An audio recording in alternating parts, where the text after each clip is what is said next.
Então fala aí meu amigo, fala aí minha amiga, vamos aqui para o nosso simulado multimídia de dermatologia. Como é que vai funcionar aqui esse nosso simulado? Então se liga aí nas orientações, como é que a gente vai aqui, o que é que você precisa saber para fazer bem esse simulado. Primeira coisa, a nossa prova aqui, esse nosso simulado, ele é composto por duas partes. Cada parte ela vai ser composta por 5 casos clínicos e cada caso clínico terá 2 ou 3 questões, são questões abertas, questões discursivas. Então, os casos eles vão ser apresentados com uma pequena introdução no texto, né, e depois, conjuntamente, vão ter as imagens dermatológicas. Após o término de cada parte, vamos ter o gabarito e a discussão do assunto. Então a gente não vai dar apenas o gabarito, mas a gente vai fazer uma breve revisão sobre aquele tema. E cada caso ele vai ter a duração de 1 minuto, tá? Então não pausa o vídeo aí para que você consiga realmente simular direitinho aí como se fosse realmente uma prova, beleza? Então vamos aqui começar na nossa parte 1, eu vou jogar o slide na tela, vou sair aqui da tela, vai ficar só a questão projetada, e aí você tem o seu tempo para responder, pensar, refletir sobre esta questão, beleza? Então boa prova aí para você.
Então vamos aqui para a nossa discussão, o gabarito aqui, e a nossa discussão sobre cada uma dessas questões. Se você acabou aqui não sabendo a maior parte destas questões, não se preocupa que a gente aqui vai tirar as dúvidas e vai revisar. O nível aqui é um pouco mais alto do que o normal, mas fica tranquilo aí que vai ser muito bom para que você revise todos esses temas aqui. Então vou começar aqui com a primeira questão, o primeiro caso clínico. É um paciente do sexo feminino de 35 anos que procurou atendimento dermatológico com as seguintes lesões cutâneas. E a pergunta era: qual que é o diagnóstico e quais as duas principais formas de aquisição da doença, beleza? Então o que a gente está vendo aqui, pessoal, que é um quadro bem característico de esporotricose. Essa é uma fotografia clínica que tem que saber aí para as provas e também tem que saber a descrição clínica desta doença. Então a gente vai aqui entender o que é a esporotricose e por que o diagnóstico desse nosso paciente é de uma esporotricose, tá? Então, primeira coisa, a esporotricose é uma micose subcutânea, que ela é causada por fungos do gênero Sporotrix sp. E aí nós temos duas formas principais de aquisição da doença. Então, antigamente, a esporotricose ela sempre foi conhecida como a micose do jardineiro. Por quê? Porque a principal forma de transmissão era através de material vegetal contaminado. Então, geralmente, era um paciente lá que era um jardineiro, mexia com roseiras, ele acabava tendo um pequeno traumatismo na mão ali, numa atividade laboral, e isso fazia a inoculação do fungo na pele do indivíduo. Tá? E aí ele gera a esporotricose. Nesse caso, a maior parte das doenças da esporotricose são causadas pelo Sporotrix schenck, tá? Então aí, por muito tempo, essa ficou sendo a principal forma de transmissão. Mas aqui no nosso país, no Brasil, especificamente no estado do Rio de Janeiro, em alguns locais aqui do estado de São Paulo, principalmente na cidade de Guarulhos, começou a ter surtos de esporotricose por transmissão felina. Então começaram a ter vários casos de transmissão de esporotricose através de gatos contaminados. E hoje a principal forma de transmissão, de aquisição da esporotricose aqui no nosso país é por contato aí com um gato contaminado. Então o gato vai lá, faz um arranhão na pele do indivíduo e ele inocula o fungo. Neste caso, a maior parte das doenças da esporotricose aqui são causadas pelo Sporotrix brasiliensis, tá certo? Então aí tem essa distinção entre agente etiológico e entre a forma de transmissão. Mas o mais importante que você precisa saber é que existem essas duas formas de transmissão, através aí de atividade de jardinagem e através de contato com gatos contaminados, tá? Então a esporotricose, do ponto de vista clínico, nós temos quatro formas principais, né, de apresentação clínica. A gente vai falar aqui da forma mais importante, que é a forma cutâneo-linfática, que era a forma lá do nosso paciente. Mas existem outras formas, como a cutâneo localizada, também chamada de fixa, a cutâneo disseminada e a extracutânea, né, que aí é mais prevalente nos pacientes que têm algum tipo de imunossupressão. Então essa forma cutâneo-linfática tem que saber, certo? Não pode ter dúvida, né, da apresentação clínica da esporotricose, porque ela é muito característica. Então como é que ela ocorre? No local da inoculação, geralmente na mão, aparece primeiro um nódulo eritematoso. Esse nódulo eritematoso ele cresce, depois ele rompe, supura e a partir daí começam a surgir várias outras lesões semelhantes, seguindo o trajeto linfático, tá? Então no caso aqui no braço, no membro superior, o trajeto linfático é nesse sentido aqui, ascendente. Então vão surgindo várias outras lesões semelhantes, seguindo esse trajeto linfático. Então pegou uma questão de prova que tem essas lesões semelhantes, nódulos eritematosos em trajeto ascendente, ou tem a descrição na sua questão desses nódulos eritematosos em trajeto ascendente ou seguindo os vasos linfáticos, não pode ter dúvida, tem que assinalar esporotricose, tá? Então essa aí é a clínica. E como é que a gente trata esses pacientes? Então a gente pode tratar esses pacientes, se for lesão única, a gente pode tratar com cirurgia, mas geralmente o paciente tem várias lesões e nesse caso a gente vai tratar aí com itraconazol, com terbinafina ou com iodeto de potássio. Lembrar que o diagnóstico ele é muitas vezes clínico, mas a gente precisa, em outras vezes, mostrar o agente etiológico através da cultura. Então a gente coloca lá no meio de cultura para fungo e ao crescimento do Sporotrix a gente fecha aí o diagnóstico. Beleza? Então essa é a primeira questão. Segunda questão era de um paciente do sexo masculino de 40 anos que veio se queixando de lesões pruriginosas localizadas nas partes flexurais dos antebraços. E a pergunta era qual o diagnóstico e qual vírus que pode estar associado aí com esta doença. Tá? Então o diagnóstico aqui desse paciente é de líquen plano. Tá? Então tem questão aí que a gente pegou lá, por exemplo, do Ceará, que era uma foto de um paciente com líquen plano muito parecida com essa aqui, e ele perguntava aí o diagnóstico. Então a gente é uma questão bastante semelhante com essa do simulado, mostrando que tem que saber mais ou menos como é que se apresenta o líquen plano. Tá? Então, para revisar aqui, o que é o líquen plano? É uma dermatose liquenoide, né? Ou seja, tem uma agressão dos linfócitos na epiderme, e é uma doença que acomete pacientes entre 30 e 60 anos de idade, e o líquen plano ele não afeta apenas a pele, ele pode afetar a pele, as mucosas, os pelos e as unhas. Então os pacientes com líquen plano podem ter acometimento aí de todo o tegumento, certo? Mais comum nas provas é falar do líquen plano na pele e do líquen plano oral. Certo? E aí precisa saber dessa associação aqui, que era a pergunta, qual vírus que está associado com líquen plano, que pode estar associado, melhor dizendo, é o vírus da hepatite C. Então pegou o paciente com líquen plano, tem que fazer sorologia para hepatite C, principalmente se tiver acometimento da mucosa oral. Tá? Então a hepatite C é uma doença aí infecciosa que tem várias associações com doenças, né? Com crioglobulinemia, pode ter com essa outra doença que é o líquen plano.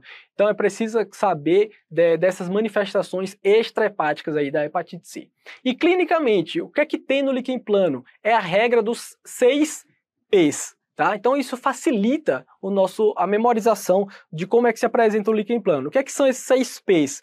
Então um P de pápula, o outro P ou de placa, então ele pode ser uma pápula ou uma placa, plana, poligonal, P de purple no caso seria violácea e pruriginosa. Então vamos entender aqui o que quer dizer cada uma delas. Tá? Então a gente está vendo aqui nesta fotografia essas pápulas, né, que a gente está vendo aqui, são essas lesões elevadas, menores do que 1 centímetro. Vou colocar aqui no aumento maior para você ver. Essas lesões elevadas menores do que 1 centímetro, que são violáceas, né, dessa cor que a gente chama de purple, né, no inglês, e elas têm esse brilho, né, que são essas estrias de Wickham que a gente fala, esse brilho liquenoide que a gente consegue visualizar. E o local mais comum de acometimento do líquen plano é nas áreas flexurais, então é muito comum ver ali nos punhos, que era a fotografia deste paciente. Tá? Então aqui o nosso resumo mostrando o líquen plano podendo acometer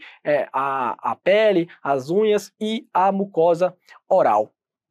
E como é que a gente trata esses pacientes com líquen plano? Se a doença for localizada, corticoides tópicos. Se a doença for disseminada, a gente precisa de tratamento sistêmico. E aí a gente pode fazer corticoides sistêmicos, podemos dar citretina ou podemos até mesmo fazer fototerapia. Então, professor, o que é que eu mais preciso saber de líquen plano? Precisa saber da regra dos 6 P's e precisa saber que tem forte associação com hepatite C. Essas são as duas informações mais importantes. Beleza? Então, terceiro caso aqui é um paciente do sexo masculino de 50 anos que referia várias lesões cutâneas disseminadas pelo corpo. E além dessas lesões, você visualizava várias manchas amarronzadas. E aí, perguntava qual o diagnóstico e qual o tumor neuroendócrino mais frequente associado a essa condição. Tá? Então, a primeira pergunta é a pergunta que a gente precisa saber, a segunda pergunta é a questão mais difícil, mas eu coloquei aqui essa segunda pergunta porque ela já caiu em prova, mais especificamente na prova da Federal do Rio Grande do Sul. Então, eventualmente pode voltar a se repetir. Tá? Então, qual é o diagnóstico desse paciente aqui? É o diagnóstico de neurofibromatose do tipo 1. Como é que a gente sabe disso? A gente está vendo aqui nessa fotografia vários neurofibromas, que são esses tumores bem amolecidos, um pouco róseos ou da cor da pele, que se disseminam pelo corpo desses pacientes com neurofibromatose. Então lembrar que é uma doença autossômica dominante e é uma doença que não acomete apenas a pele. Então ela pega a pele, o sistema nervoso, principalmente o sistema nervoso periférico, os olhos e os ossos também podem estar acometidos. Na pele, nós temos duas manifestações principais, que são os neurofibromas, que são essas lesões que a gente está mostrando, e as manchas café com leite, que estava descrito no enunciado como essas manchas amarronzadas. Então mostro para vocês aqui essas manchas café com leite, que são essas máculas mais acastanhadas, localizadas e também podem estar localizadas em qualquer área do corpo, tá? Então lembrar aqui que para ter critério de neurofibromatose, o paciente precisa de ter 6 ou mais manchas café com leite. Então é muito comum na população a gente ter um paciente, um indivíduo que tem uma mancha café com leite ou 2 manchas café com leite, a gente não precisa se preocupar. Agora aquele indivíduo que tem mais de 6 manchas café com leite, esse sim tem aí critério para o diagnóstico de neurofibromatose. Aqui uma outra fotografia mostrando esses múltiplos neurofibromas disseminados aí pela pele. Lembrar das alterações oftalmológicas, então na íris nós temos os amartomas da íris, que são os nódulos de Lynch, que são essas estruturas aqui mais amareladas localizadas na íris, também é critério para neurofibromatose. Lembrar que a neurofibromatose tem associação com escoliose, que é essa radiografia mostra, e tem associação aí com déficit do aprendizado. Esses pacientes têm o maior risco de neoplasias do sistema nervoso, tanto do sistema nervoso periférico quanto do sistema nervoso central, então os nervos desse paciente podem estar acometidos, e existe uma forte associação de neurofibromatose com feocromocitoma. Então a resposta para a gente era o tumor neuroendócrino, era o feocromocitoma. Então pegou um paciente com neurofibromatose que está fazendo uma hipertensão arterial, você acha que não é uma hipertensão arterial primária, é uma hipertensão arterial secundária, precisa aí investigar se esse paciente tem um feocromocitoma. Tá? E eu deixo aqui com vocês os critérios diagnósticos da neurofibromatose, né? Então esses pacientes podem ter várias de outras manifestações, tanto dermatológicas quanto sistêmicas. Tá? Então aqui para vocês depois ficarem de olho aí, dando uma conferida.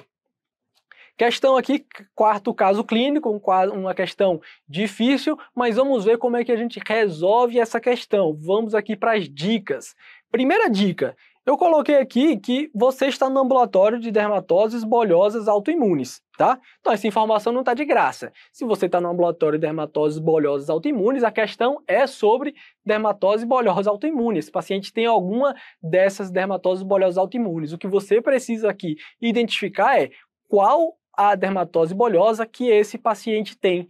E aí você continua na questão. Tá? O paciente tem as seguintes lesões, que a gente já vai ver, e aí o seu preceptor diz que o paciente não tem lesões de mucosa. Então, marca isso daqui, faz aí uma estrelinha, não esquece essa informação. Se o paciente não tem lesão de mucosa, isso é extremamente importante no seu raciocínio. Provavelmente esse paciente não tem pênfigo vulgar, porque o pênfigo vulgar quase sempre tem acometimento de mucosa oral, beleza? E a gente vai. E ele diz que a biópsia mostrou uma bolha subcórnea. Então falou aí de uma dermatose bolhosa autoimune que não tem acometimento de mucosa e que a bolha é subcórnea, eu já vou mostrar aqui para quem não está habituado com isso, para entender, esse paciente só pode ter pênfigo foliáceo. Então aqui é a nossa ilustração para, resumindo, todas as dermatoses vesicobolhosas autoimunes mais importantes que você precisa saber para a sua prova. Então o pênfigo foliáceo, ele está aqui, né, é o primeiro que a gente vai falar. Eu vou discorrer um pouco mais sobre pênfigo foliáceo, porque é o diagnóstico aqui desse nosso paciente, mas é uma doença bolhosa autoimune que tem uma clivagem subcórnea, ou seja, uma clivagem aqui, uma bolha bem abaixo da camada córnea, da parte mais superior da epiderme. E o que você precisa saber é que esse paciente não tem acometimento mucoso, ausência de acometimento mucoso. Por quê? Porque o principal diagnóstico diferencial do pênfigo foliáceo é o pênfigo vulgar.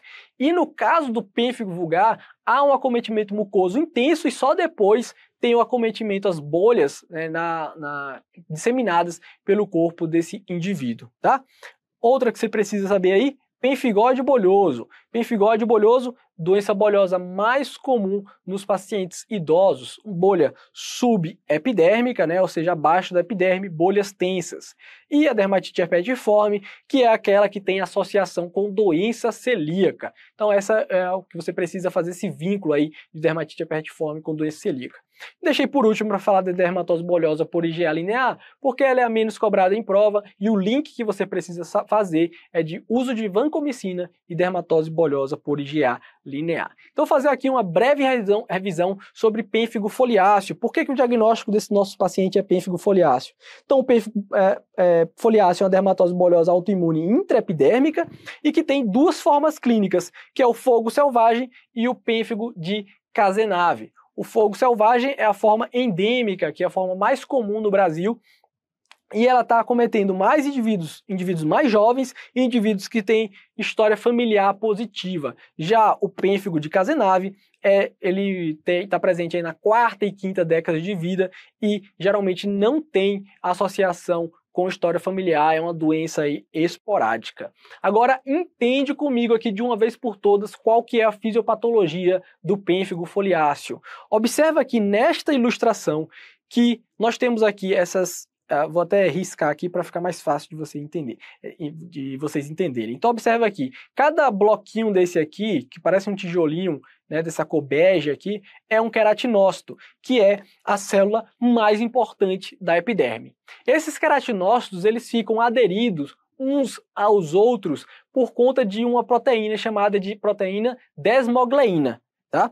E aí nós temos dois tipos principais de desmogleína. A desmogleína do tipo 1, observa aqui que está em azul, que ela fica aqui mais na parte mais superior da epiderme, e a desmogleína do tipo 3, que ela fica mais na parte inferior da epiderme. E o que é que ocorre nos pacientes com pênfigo foliáceo? Ocorre que esses pacientes com pênfigo foliáceo têm uma produção de autoanticorpos, principalmente IgG, contra a desmogleína do tipo 1, que está aqui mais na parte superior da epiderme. Isso faz com que essas proteínas elas se separem, e aí os queratinócitos eles acabam se separando. Como os queratinócitos, a desmogleína 1 está na parte mais superior da epiderme, nós vamos ter aqui uma bolha subcórnea, né? Aqui a camada córnea, ou seja, logo abaixo da camada córnea, tá? Então essa é a fisiopatologia aí do pênfigo foliáceo. E essa informação que eu estou dando é super importante, porque com ela você vai fixar na sua cabeça que os pacientes com pênfigo foliáceo só tem lesão na pele, não tem lesão na mucosa. Por quê? Para ter lesão na mucosa tem que ter acometimento, alteração estrutural da desmogleína do tipo 3. Então aqui, ó, fotografa aqui, olha essa imagem aqui para você não esquecer como é que você diferencia pênfigo foliáceo de pênfigo vulgar. No pênfigo foliáceo, só a desmogleína 3 está acometida, então apenas a pele está acometida. Pênfigo vulgar, tanto a desmogleína 1 quanto a desmogleína 3 estão acometidas, então os pacientes com pênfigo vulgar vão ter pele e mucosa acometido. Então preste atenção, falou de uma doença bolhosa que tem um intenso acometimento mucoso, marca lá pênfigo vulgar, beleza? No caso do pênfigo foliáceo, como a lesão é tão superficial, praticamente a gente não vai ter aqui bolhas. Essas lesões elas são muito superficiais, a gente vai ver mais erosões, essas bolhas se rompem com muita facilidade e aí a gente só tem praticamente erosão, tá? O que a gente precisa lembrar é que nas doenças bolhosas intraepidérmicas existem dois sinais semiológicos aí super importantes, que é o sinal de Nikolsky, principalmente esse, então se for decorar um sinal só, decora o sinal de Nikolsky. O que é o sinal de Nikolsky? Observa aqui na ilustração, quando você passa o dedo na pele desses pacientes, a pele se descola facilmente, tá? Então isso é uma característica aí, tanto do pênfigo foliáceo quanto do pênfigo vulgar. Já no caso do sinal de Asboy-Hansen, o que é que ocorre? Você aperta a bolha, faz uma pressão na bolha e o líquido acaba escorrendo aí para o lado, tá? Então esse é o sinal de Asboy-Hansen. Professor, mas afinal de contas, o que é essa bolha subcórnea? De novo aqui para você entender. Bolha subcórnea é uma bolha que está abaixo aqui da epiderme, tá? Então aqui é da camada córnea, né? Então aqui você tem a camada córnea e aqui você tem a bolha, né, logo abaixo da camada córnea, então isso é uma bolha subcórnea. E a outra pergunta era, qual que é o padrão de imunofluorescência direta aqui desses pacientes. Então, a imunofluorescência direta nada mais é do que saber onde estão os anticorpos. E você sabe que esses anticorpos, eles estão lá na desmogleína. Então, o que você vai ter nessa imunofluorescência é um depósito de IgG e C3 intercelular entre os queratinócitos. Isso vale tanto para o pênfigo foliáceo quanto para o pênfigo vulgar. Como é que a gente trata esses pacientes? Damos altas doses imunossupressoras. Prednisona na dose de 1 mg por quilo dia. Nós podemos dar outros imunossupressores, como azatioprina ou metotrexato. Beleza? Agora vamos aqui para o nosso quinto caso, que é uma paciente do sexo feminino de 25 anos que queixava-se de manchas vermelhas na pele há 5 anos. E ela referia ao prurido, leve prurido e alguns episódios de artrite nos dedos das mãos. E a gente estava perguntando aí qual o diagnóstico e para citar 2 manobras semiológicas que poderiam auxiliar no diagnóstico. Então o que a gente está vendo aqui? A gente está vendo uma placa eritematosa, muito bem delimitada, com uma escama branca aderida, localizada no cotovelo de um paciente. Então isso aqui é uma descrição muito típica de um paciente com psoríase. Então o diagnóstico desse nosso paciente é de psoríase. A psoríase é uma doença inflamatória sistêmica, mais comum em pacientes brancos, então é menos comum a gente ver psoríase em pacientes negros. E lembrar que a psoríase hoje é considerada uma doença sistêmica, existe uma forte relação da psoríase com outras doenças. Então, pacientes principalmente com doença inflamatória intestinal e com síndrome metabólica, então diabetes, hipertensão. Os pacientes com psoríase grave têm maior risco de terem AVC, têm mais risco de terem infarto agudo do miocárdio. Então, é essa associação aí que a gente precisa saber. Por que ocorre a psoríase? Acompanhe aqui comigo nesse esquema. Normalmente, no indivíduo normal, o queratinócito ele demora 28 dias para sair aqui da camada basal, que é a camada mais inferior da epiderme, até atingir a camada córnea e descamar. No caso dos pacientes com psoríase, essa descamação ela ocorre em 7 dias, então esses pacientes têm um turnover celular epidérmico muito acelerado, e por isso que eles têm essas placas espessas e essa descamação. Quais são os locais mais comuns de acometimento da psoríase? Então vamos lá, tem que saber isso aqui também, que isso é cobrado bastante nas provas, tá? Vamos lá. Então, tem aqui couro cabeludo, é um local bem acometido, cotovelos e joelhos. Então pegou aí, placa eritematosa aí nos cotovelos, joelhos, couro cabeludo, local mais comum de psoríase. Eventualmente, esses pacientes podem ter lesão no tronco e até mesmo em áreas flexurais, tá? Como é a região da virilha e na região da axila. Então, fotografias clínicas dos pacientes com psoríase para que você não esqueça, tá? Couro cabeludo, placas eritematosas muito bem delimitadas com essas escamas brancas, que a gente pode chamar de argênticas ou prateadas. Aqui, aquela foto que a gente mostrou antes, né, no cotovelo, aqui essa outra no joelho, tá? E aí, nós temos aí 2 sinais semiológicos. Fiquei na dúvida, quero saber realmente se é psoríase. Quais as 2 manobras semiológicas que eu posso fazer para me auxiliar, tá? Então, o que é que eu posso fazer aqui? Você pode fazer o que a gente chama de curetagem metódica de Brock, tá? Então, curetagem metódica de Brock é você pegar uma pequena cureta e aí você faz uma descamação ali, uma raspagem naquele cotovelo do paciente, né, na lesão de psoríase. E o que é que vai acontecer quando você faz essa curetagem? Vai ocorrer 2 sinais. Um é o sinal da vela, o primeiro. Então, quando você raspar aquela lesão com a cureta, então vai ter essa descamação das lesões, a escama de psoríase, parecendo que você estivesse raspando uma vela. Então, esse é o primeiro sinal semiológico.